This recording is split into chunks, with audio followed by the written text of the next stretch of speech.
All right, welcome everybody. So this is an event, we're telling candid stories of transformation. We actually have a reading coach joining us today, a superintendent of a school district, and a one-room schoolhouse teacher joining us today. And each one of these humans has their own unique journey, and just like we all do, with variable pieces and major leadership levers that help them pivot and change. And they're each going to talk a little bit about those things. And part of this work of what we're doing is we're telling stories for the Reading League Montana and the Big Sky Literacy Summit, because one of the things that we did last year is we wanted to offer people the opportunity to join the Big Sky Literacy Summit. And we wanted to make sure people felt that there were options for all. And so we actually made scholarships available nationwide. And then we made scholarships through the Reading League Montana. And then we had very specific donor scholarships as well. So I think in all, we gave just over 10 scholarships for those who came. And some got a scholarship for registration. Some had scholarships for full registration and hotel and travel. So it was really generous from all of our donors, and we were very grateful. But one of the give backs is that they would actually tell their stories. Part of it was right after the experience. They all were able to give story feedback. And as each person comes on, I'm going to just take their camera off so we can pop them off the main screen. But I'm going to start with each one of you introducing yourselves and just tell us where you're at, who you are, and then we'll start asking questions. So go ahead, Taylor. Hi, I am Taylor Nybauer, and I am at a rural school in Paradise Valley, and I teach kindergarten, first and second all together. And just a brief one, I am really excited about teaching the science of reading to my students, and I've seen incredible things with them. So I am really excited to be here. Thank you. All right, Kim. Hi, I'm Kimberly Berrigan, and I am the reading specialist for Allenstown School District in Allenstown, New Hampshire. And I was a scholarship winner, and it was the greatest adventure of my life, being able to go from New Hampshire to Montana. And I checked off my husband's bucket list of seeing Yellowstone, so can't wait to share more with you. All right, Jake. All right, Jake Flowers. I'm superintendent of a K-8 district here in Peoria, Illinois, Norwood School District. Joined this transformation about a year and a half ago through a district, and I'll talk more about that later. But like Kimberly said, one of the best experiences I've ever had at the Big Sky Summit, and I actually met Kim, and we've connected via email on some stuff too. So it just really brings up some good connections that we'll talk about later. All right. So thank you so much. I'm going to make sure my I was going to see if Jeannie could be a co-host here. I can only make you a host, so we'll just leave it as it is. All right. So let's get busy. Each one of you came to the experience co-hosted by the Reading League Montana and my team, the Transformative Reading Teacher Group. And part of this story is to help you translate what kind of grit it took to implement, to take information, and we talked about it at the summit last year, information to transformation. It's not easy work. You hear something, you integrate something, you're really excited, you have all the energy and you want to run back to your district. I actually think, Kimberly, on the video you talked about that. You're like, I just want to run home right now and just change everything. And then what really happens in reality? And these are the stories at the end of the year that, with our data coming in, with the evidence of our consistency and our persistence of what the effects that we're seeing. So could you just tell your story of showing up and learning nugget, take something that you learned and then apply it into what you did, and tell us what happened. How about, who wants to start with that one? I could call, but you could pick too. Taylor, go ahead. Well, I am on my 9th year of teaching, so I'm still pretty fresh, but I've been teaching kindergarten, first grade, and I used to teach at Livingston School District in Montana. And I got the privilege of going through a literacy grant, which was really cool. I learned all about the scope and sequence, heart words versus flash words, things to teach. I felt really confident about whole group. I was starting to see my data really change and I was feeling excited. And then an opportunity opened up to teach in this rural school. And I'm from a small town, so I'm passionate about rural schools and little kids and small things. And I have a son who's going into kindergarten. And I was like, wow, I'll be able to teach him in kindergarten, first and second grade. This is a once in a million chance. And I got here and there's 12 kids, K1, 2 in my class. And I felt super excited about whole group. And then I was like, if I thought that was differentiating in kindergarten, now I'm doing kindergarten, first and second. I have to be like a wizard at differentiating. And then as things kind of always just work, I got to go to the Big Sky Literacy Summit and really learn about small group instruction, which I would say was my weakest area as a teacher.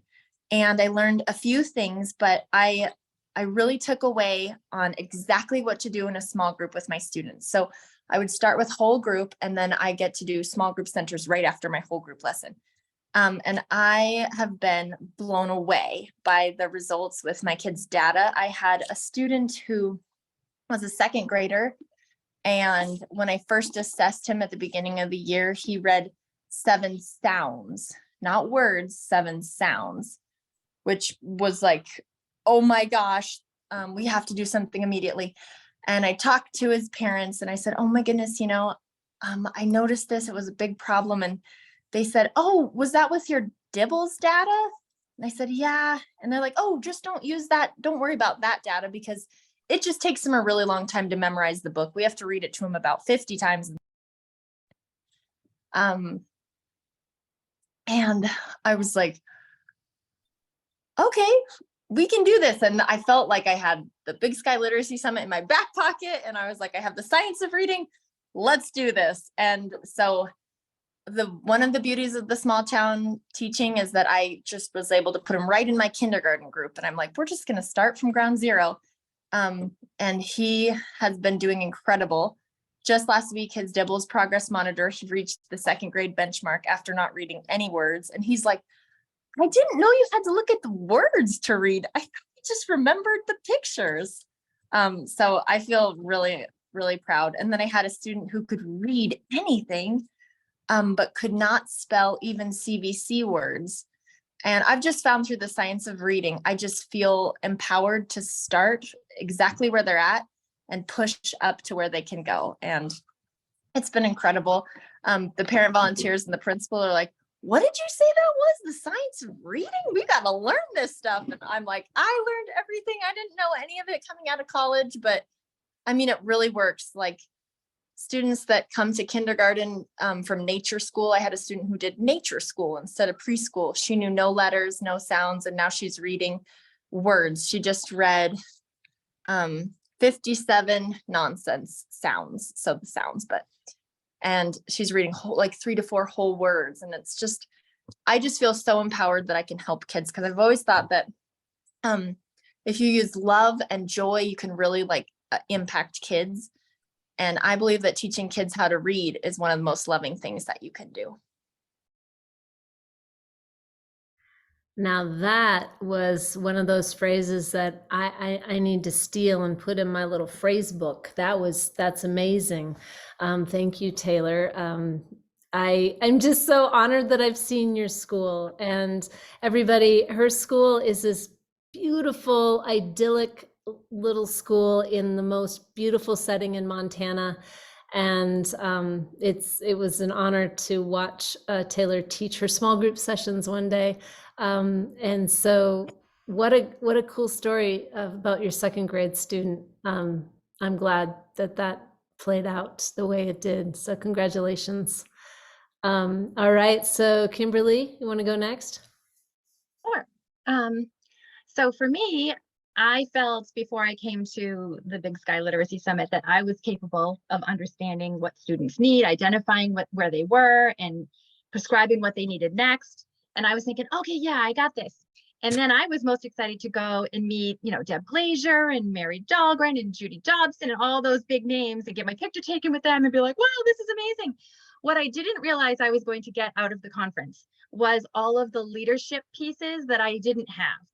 And so for me, that was my biggest takeaway. I went to a lot of the different administrative segments that were offered and learned about, pushing in and coaching and talking to school boards and looking at data in a new way. And those are the things that I took back to my district, because our district is really small. We have one elementary school, one middle school, K-8. And I was thinking, yeah, I've got this. But one of the panelists that was there said to me while I was there, I'm hearing a lot of the word I, and I didn't realize that I was taking it on myself and I wasn't teaching anybody else what it was that we needed. I thought I had it because I understood it, but what I didn't realize was that I needed to go and have my principal understand it and my superintendent understand it and all of the teachers understand it. So when I went back after attending this summit, I put together a presentation about all the different pieces of the science of reading and the brain research, and I presented to the school board. And I said, here's the things that you need to know. And I put in data of here are our numbers for children that are reading proficiently currently. And here is where we need to get to. And it was very eye-opening for them. They had no idea that, you could even measure these things. And then after we had such a good reception from the school board that my principal set up a meeting with me and was like, gee, I think I need to know more about this, which is exactly what I wanted to happen. And so I said, well, I'm definitely happy to share with you everything I learned. And she's like, I didn't even know what all this stuff was until you presented it. And so I said, oh, well, great. I've been trying to make a meeting with you and you're so busy, but now you're reaching out to me. This is terrific. Anyway, to make a long story short, it just sparked this whole big change at our school. She let me implement PLCs this year, which we've never had in our district. And so what we did was we met monthly with teachers and interventionists and special educators and started having these professional learning communities where we were talking about reading, looking at data monthly more closely and looking at the interventions we were using and how are they working, who are they not working for, what can we do differently. It just sparked so many more conversations than I was having before. And like I said before, I thought, oh, I've got this under control because I know this stuff. But what I realized was I had so many other people that I needed on my team to make this happen in a big way for my district. So that was my takeaway from this. And it has been quite the journey. Not everybody has been willing to want to hear what has to happen to change tier 1 instruction, which has been quite a challenge, but we're not letting it die there. We're going to continue and really keep going. Now that I have administrative support, it's a lot easier for those changes to happen. So I'm very, very grateful. What an incredible story. I think following this up with Jake is a powerful dovetail, because Jake's a superintendent. And having that leadership component is something that in this last year, I know some of you on the call are colleagues of mine who are in literacy leadership work together. And we're really working on what are those literacy leadership moves that we have to make. And really, it's a collective effect that has to continuously be building. And so the fact that you came to an experience of growing your knowledge, but realizing it was the literacy leadership piece that you were missing and not going to the small group session it was like, wow, oh my gosh, this is the next piece for us, is to amplify this. It means we all have to be on the same team. So that's pretty powerful. I love that. I didn't actually know that, Kimberly, so I'm super excited to hear that story. Thank you. So Jake, you want to add on to that? Yeah, so from a superintendent perspective, I started this, like I said, about a year and a half ago. And I think the biggest takeaway I took at the summit was some of the names, Charles Humes and Tiffany Hogan. I really hadn't heard much about oral language. And then when I left and went back here, I started researching those two researchers, and like, wow, I just met some of the best researchers in the country over in the UK as well on that area. So selfishly, I took some of that information, especially for my kids, in the oral language. And so I've actually done that with my kids. I gave my son the language screen, as Nell knows. And so some of those things personally have affected how I go about with my own kids. But in our transformation here, I think one of the biggest things, kind of like Kimberly said, is the leadership shifts that you have to make. You know, I would love to come back and say, hey, let's flip everything to this and that. The nice part about my position is I do have a lot of control over that. And the big thing, as we all know, is getting everyone to buy in. And then obviously working with Dr. Nell through this process as well has helped our district make these shifts quicker than some districts that I've heard from. So those are two of the big main takeaways that I've taken is the oral language and just implementation and building that team. We've felt, you know, and you know, as we've read about Maxwell failing forward, we've made some failures. We've learned from those mistakes. There's definitely things that I would have done differently throughout this year, but my biggest thing is, as a leader, I want to know the information as well, not just say, hey, we should do this because research says. I want to learn it as well. So, you know, I've taken top 10 tools with my teachers. I've been in the PLC meetings, data meetings. So just knowing from what I've heard at the Big Sky Literacy Summit from leaders that have done this, you gotta be part of it. You just can't say, hey, go do this and expect it to change. So if you wanna live the work, you gotta lead the work as well. And I think what I appreciate most about you, Jake, is that you have this you're a very humble mind and a very curious mind. And it helps everybody enter the space of just like allowing what is it that we don't know, and let's just figure it out. And it's been such a joy seeing that unfold. So thank you. And the next question I have is what we all like to talk about celebrations, and I didn't pre-plan any of these questions with anybody. So one of the things that Jake just talked about, so I'm going to dovetail off of it, is failing forward. What are some of those moments where this is getting after this idea that to become good at something. So the science of reading has been a buzzword since the pandemic started. And obviously I went about and I created the Big Sky Literacy Summit in with alliance with my colleagues in the Reading League and my team and lots of Montana educators, because I realized that there was a need for making sure we continuously build leader knowledge, and we continuously build educator knowledge, and we continuously build on this already good systems that we have in place, but now let's make them stronger. But we need to reflect on the things that we fail on and grow wisdom so we can move forward faster. And part of this process of the unfolding of the work is, I think, Charles Hume at the beginning of the summit last year, he talked about hypotheses that he thought he knew the answer for, but then he got something totally different. And then he was like, so I was wrong. And it was so wonderful to hear the humility of a scientist at the level that he's at, just to say, I get things wrong all the time. We all get things wrong. And so it takes persistence and consistency to get to an end result. And part of that is that we change our habits and we change the way we do business in our schools. And so in hearing that, I would love to hear if you guys have any remarkable moments where you've really learned and you've really grown this past year. Taylor, do you have one? There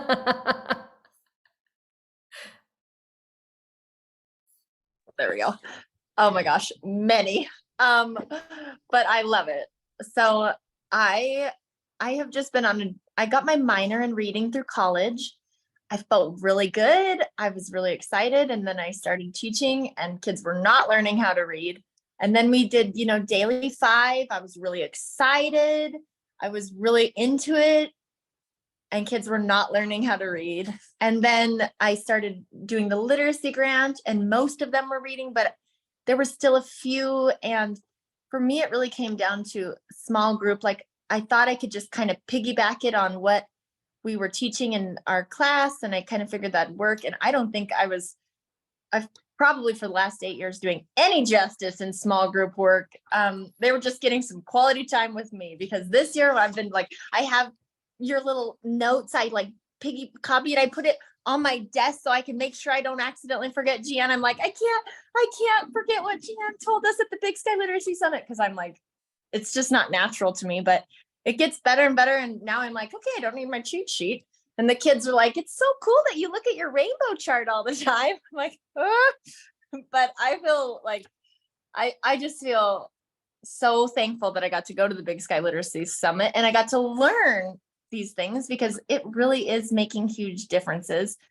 And I'm still doing a lot of the things I've been doing, but just every year I'm hoping that if like a little better, a little better, a little better. And then I'm hoping that by the time my kindergartners are second grade, I'm like, we'll really be flying then. We're really going to be reading.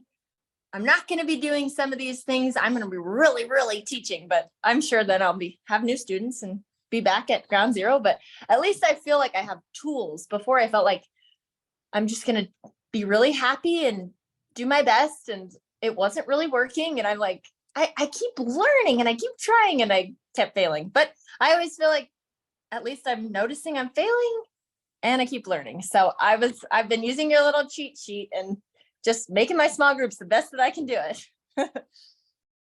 So to clarify, everybody, Jeannie here on the call, she gave this great presentation that was extremely hands-on and gave a template. And that's one of the things that we call structured literacy. Structured literacy has a template, and having that structure every day allows you to create a new habit of how you present the information. And your cheat sheet taught you kept you in line, didn't it? It made sure you did the presentation of the information in that way, and then you were consistent. And that's that consistency that yields that what I taught is what they learned. And you can measure that because you were consistent. So that's awesome. I love that she has your cheat sheet there, that you were the trainer, Jeannie. That's powerful. All right. So who else wants to talk about a lovely moment, remarkable moment where that failure turned into wisdom and grew it? Go ahead, Kimberly. So one of the workshops I attended at the Literacy Summit was the sound wall training with Mary Dahlgren. And I had a sound wall in my room back in Allenstown, but none of the other teachers had one. So I felt like I knew what a sound wall was for when I first attended the session, but I didn't know the depth behind it all and how you could implement it. And there was a teacher that Mary had brought with her that she was working with and was explaining it from a classroom teaching perspective. And it just hit me so hard that I was like, oh, wow, I need to get these in all of the classrooms and I need to make sure they understand how to use them and why they're so important. So that's one of the changes that we have made this year in the school. I've made copies of all the sound walls that would match we have foundations. So we use the foundation sound walls to go along with it. And I had to tweak them a little bit to kind of make them all work. And then I wanted them all to be uniform. So the kids were seeing, consistent language and consistent pictures and things. So we did all of that. And I thought, okay, yay, everybody has one. And then as the year went on, I was thinking, why aren't things getting better? And it wasn't getting better because just giving it to them didn't work. I had to go through and train them and it slowly hit me that I was like, oh, gee, they don't have the knowledge that I have about this in my head. And I don't even know if I'm self-confident enough to teach it to them.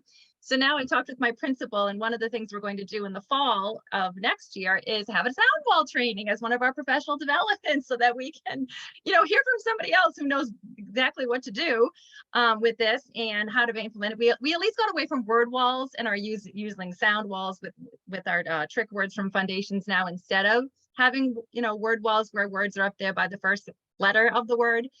So I feel good about that at least, but definitely having to follow through with change and not just be like, okay, here you go. Yeah, I did it. And then really realizing oh no, that's not going to work. We have to actually use it and understand why we're using it. And everybody has to be on the same page, asking questions and learning. So yeah, so it's a little bit of success, but then a fail and now some success. So learning as we go here.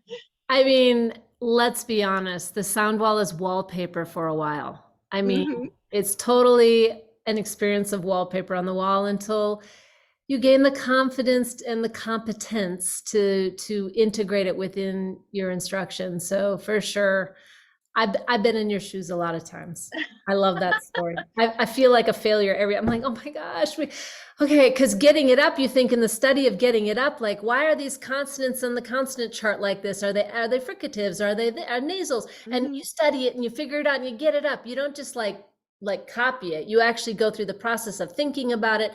And then you think, well, because we've talked all about this, you're going to know what these sounds are. And then we're going to start integrating anchoring sound and spelling. And that transfer's big. That's a huge transfer point. And that, yep, nope, lots of failure there. So bravo on getting more training. Good job. Thank you. All right, Jake. All right, I think I went to the session, I believe it was Laura Stewart presenting on it, and she was presenting on Susan Hall's 10 success factors for literacy. And one of the things in there is, essentially the walk to read model. And I think learning from that, I knew that's the route we needed to go. I didn't know we were going to go this early. And so we had a meeting, data meeting in December, and the data was just coming in typically as it had been, not the greatest. So we had basically been teaching whole group phonics, everyone's getting the same prescription. And then this was the big shift. We made an administrative decision with our principal that we're going to flip the schedule. And starting in January, we're going to go to the walk to read model.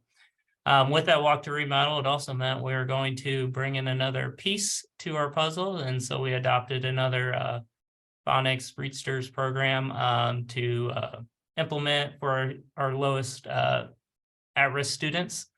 And so that was a huge shift. There was a lot of pushback. Not every staff member was excited about this because they were totally shifting their schedules. Some people were going to be doing ELA at noon and versus in the morning. And so it was just a big shift, a lot of moving pieces. It involved our paraprofessionals. And so we got the training, and right at the beginning of January, great training that was provided. And since then, it's been going on 12 weeks now, and the feedback from staff members about how, oh my gosh, it's so nice to teach students at this skill level and not trying to address the needs of the whole class. Our reading specialists have nothing but praise on how well they've seen students advancing. We have our students that were at level that are getting, they can go at a faster pace. And so it's just nice that no student is being held back by where they're at.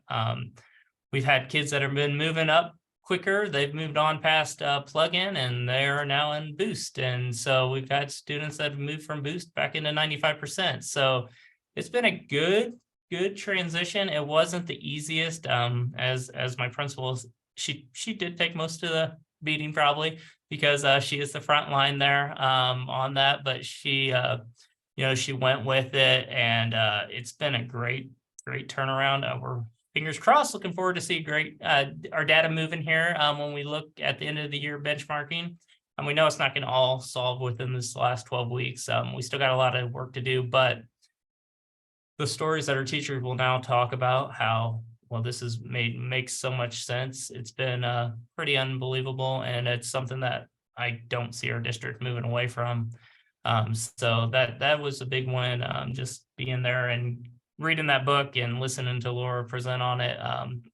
And I know we've had some other pieces help implement that, but it's been a very, very big success factor for our district.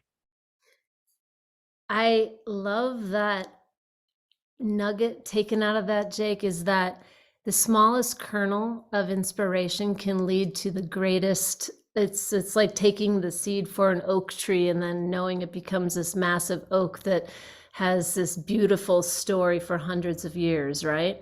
So that to take a seed and then to grow it, you can't see it at first. And so you took that back to your district and you planted another seed, and then we did education around it and grew it. And what I also took away from that is that what was failing was that the whole group model wasn't working, and that you got really clear about small group instruction, which links to what Taylor said. She got really clear about small group instruction. And when you get really clear about small group instruction, you start to see the data shift because you're doing more diagnostic, prescriptive, targeted instruction. So really powerful. So we're going to wrap up in this last question. There's one thing that, that you grew this year that you can't wait to keep growing into next year? What is that one thing that you can't wait to learn more about? Taylor, you want to start us off? I miss technology over here. Yes, I feel like every year, I mean, it's this is kind of an interesting answer, but I'm excited about learning what I don't even know.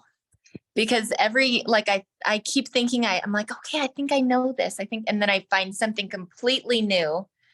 And it's incredible. I'm watching my kindergartners like, boy, I wish I could have gone back to last year to taught my last year kids what I know this year. So I can't even wait to learn at the Literacy Summit what I don't even know. Because I just was taking notes, like my hand was about to fall off, like so much information, but it was really cool. So the things I'm excited to learn about are the things that I don't even know yet, but I'm really excited about learning.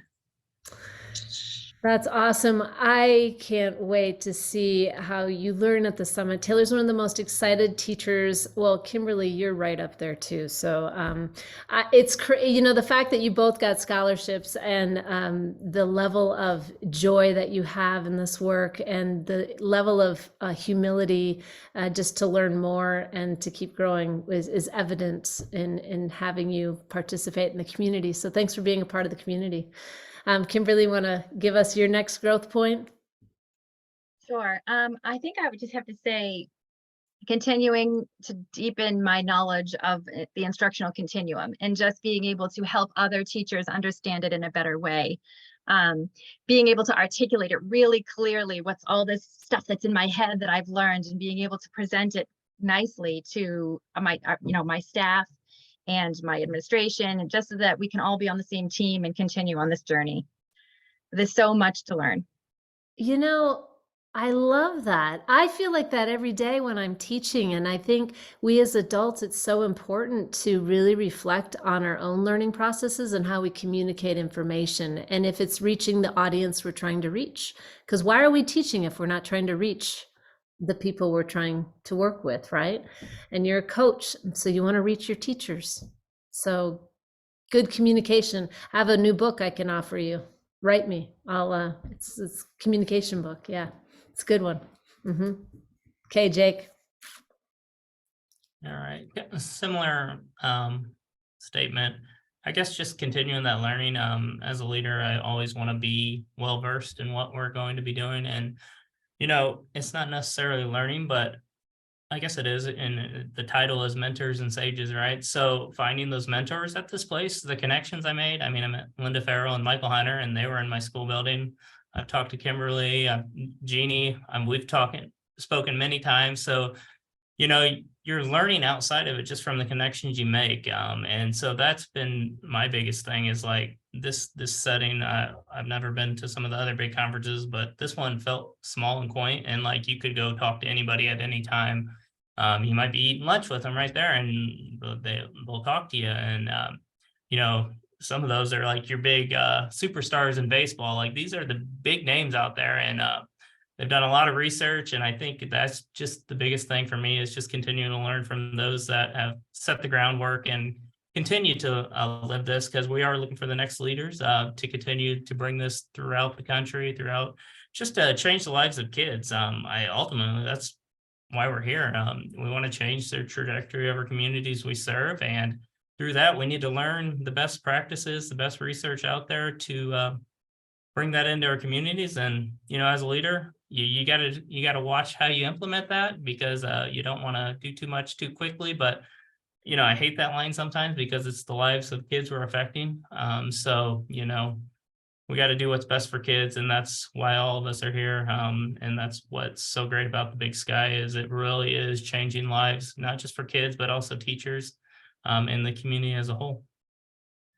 Thank you. So you all know that part of this is to tell stories of the scholars who attended the summit and to share with you that this is an opportunity that two of these scholars are already returning to. So we're grateful to know that you're already coming back. But I want to share with you that those of you on the call, if you want to turn your pictures on and ask questions, please do. But the image that's behind me was the closing image of the Big Sky Summit in 2022. That's what happened. I'm going to move so you can see the sunset happened. It's really at the base of a mountain in the middle of the wilderness. It's an incredible niche of the world, and you're with a very small community, and the scientists and the influencers and the teachers doing this work are really shoulder to shoulder with you. It's never going to be over 400 people to 500 people. So to Jake's point, you're in community and you're retreating from your life, which is like you really can't be anywhere but on the top of the mountain. So it's an opportunity to share in that space and meet people who will help you throughout your journey throughout the year. So thank you so much for sharing your stories. And we look forward to seeing you at Big Sky again. But your stories are what are most important to remind us all that we have to keep growing ourselves. We have to do that to transform. To take information to transformation is a gritty, hard-won process, and nobody got to where they're at without a lot of hard work. So that's one of the things one of my mentors always says is, if you want to be who I am, then you got to do what I've done.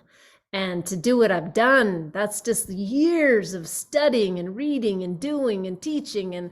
And so we celebrate you for doing that work. So thank you. Does anybody have a question out there? Anybody want to hop on and ask us a question? Drop it in the chat box. If not, we will sign off and say thanks once again and look forward to seeing you soon. Thank you.